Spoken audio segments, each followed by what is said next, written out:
Voilà, bonjour les amis. Alors aujourd'hui, on retrouve donc la Genèse, cette fois-ci au chapitre 11, les versets 27 à 32, pour rentrer de plein pied dans l'histoire d'Israël, et en tout cas dans l'histoire d'Abraham. Voici la famille de Terah. Donc Terah engendra Abraham, Nahor et Haran. Haran engendra Lot.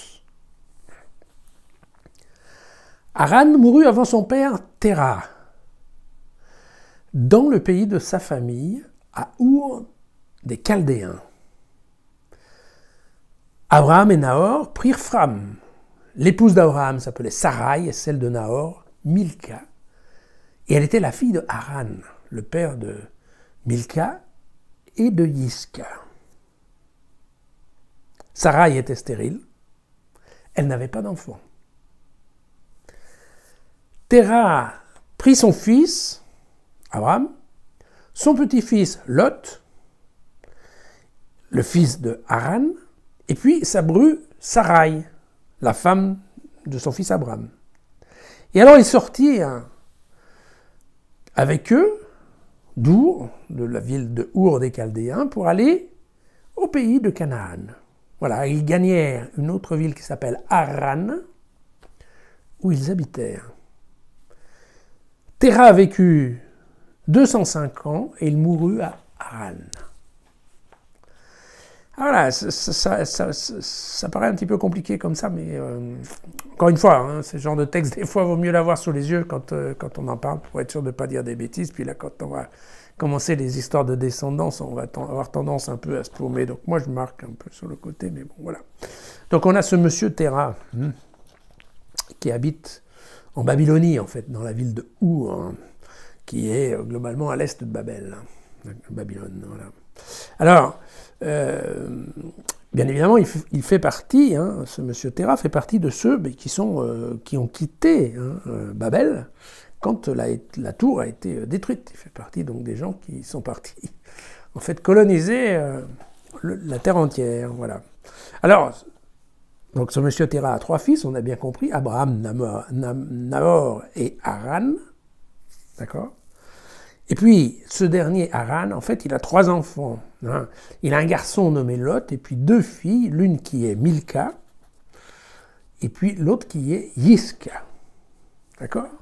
Et, voilà, ce qui est étonnant, normalement ça ne se fait pas comme ça, mais donc, ce monsieur Haran, il meurt prématurément, en fait, et il laisse 3 orphelins que sont Lot, Milka et Yiska.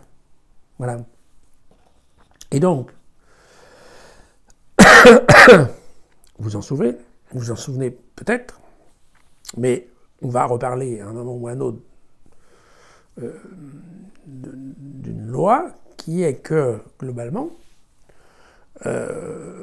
quand un des frères meurt, eh bien, il y a l'obligation. Alors, normalement, la loi, c'est quand le frère meurt sans descendance. Dans ce cas-là, il y a bien une descendance, puisqu'il y a Lot. Alors, bref, toujours est-il que, effectivement, le frère de Haran, donc celui qui s'appelle Nahor, en fait, Nahor va épouser sa nièce, voilà, sa nièce Milka. Donc, Lot, il va rester tout seul, mais on va voir que donc il va partir avec son grand-père. Et puis, Yiska, on n'en parle plus. Globalement, c'est comme ça. Ce qui est sûr, c'est que Abraham n'a pas décidé d'épouser l'autre nièce, orpheline. Lui, il a essayé d'épouser une autre fille probablement d'une autre famille, et il a épousé Sarai. Voilà. Alors, j'insiste sur l'orthographe parce que vous verrez, c'est important, on va le voir bientôt. Hein. Là, on ne parle pas de Abraham, on parle de Abraham. D'accord?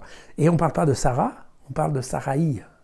D'accord? Donc vous verrez, ça va changer, c'est pour ça que j'insiste. Alors, une fois que ça s'est passé, on a ce patriarche Terah qui décide en fait de s'en aller, hein, et de partir vers le pays de Canaan. Et pour ce faire, en fait, qu'est-ce qu'il va faire? Eh bien, il va prendre Sarai et Abraham, et puis son petit-fils Lot, qui va être en quelque sorte adopté par Abraham qui n'a pas d'enfant. Et ils vont quitter cette ville dans laquelle ils étaient installés, Our, en direction du pays de Canaan. En fait, pour une raison qu'on ne connaît pas, ce qui est certain, c'est qu'ils vont s'arrêter dans une ville qui est à peu près à mi-chemin entre Our et Canaan. Cette ville s'appelle, comme par hasard, Haran.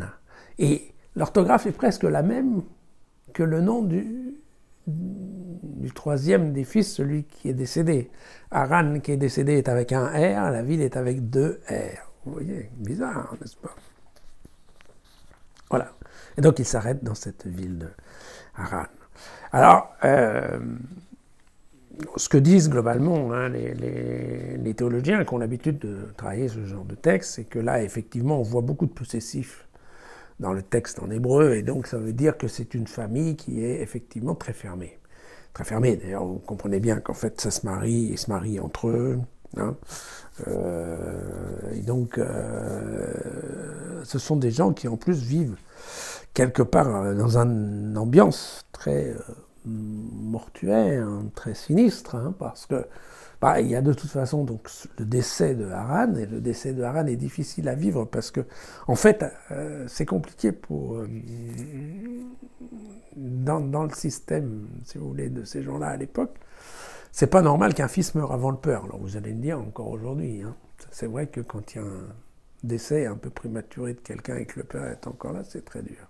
Donc là, c'est le cas, en fait. Hein. Haran est mort avant son père. Donc il y a une ambiance qui ne doit pas être très sympa. Le pauvre petit gamin Lot est orphelin, donc c'est pas très drôle. Et puis ça nous est pas dit ici dans le texte, mais on se doute bien, à l'époque, en fait, cette histoire de Sarai qui peut pas avoir d'enfant, il est probable qu'elle ait déjà fait plusieurs fausses couches. Donc vous voyez, on n'est pas dans une ambiance qui est très gaie.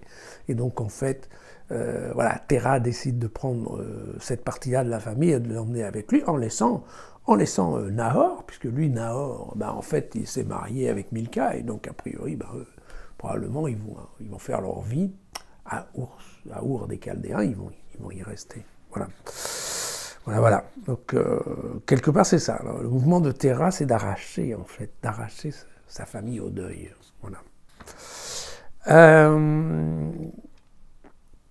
Dans le cas d'Abraham, il y a aussi une particularité, c'est que, en fait, Abraham est coincé. Pourquoi? Parce qu'il n'arrive pas à être père, parce que Sarah n'arrive pas à avoir d'enfant, et en plus de ça, son père est encore en vie, donc lui, il n'arrive pas, en fait, il est coincé dans sa position de fils, ce qui n'est pas très normal, parce qu'une fois, en fait, qu'il est marié, il devrait prendre sa partie d'autorité, de responsabilité. Or là, il est coincé, on voit bien, il est coincé par Terah, qui prend les décisions, hein, qui prend Lot, et qui, hop, on s'en va. Il n'y a pas de discussion. Il n'a pas demandé à son fils s'il voulait y aller. Hein. Il a dit non, toi tu viens, ta femme elle vient aussi, on prend le neveu et hop, on y va tous. Et donc en fait, probablement ce qu'on se dit, c'est que ce dernier verset qui nous dit que Terah est mort, au bout de 205 ans, c'est plutôt une bonne nouvelle pour Abraham qui va enfin pouvoir en fait renaître et passer à la vie. Vous savez, ça fait un peu penser au prince Charles qui est resté coincé sous la reine d'Angleterre pendant suffisamment longtemps. Ça y est, maintenant, ouf, à la fin, il arrive à être roi. On a un petit peu ce cas de figure ici. Voilà. À demain.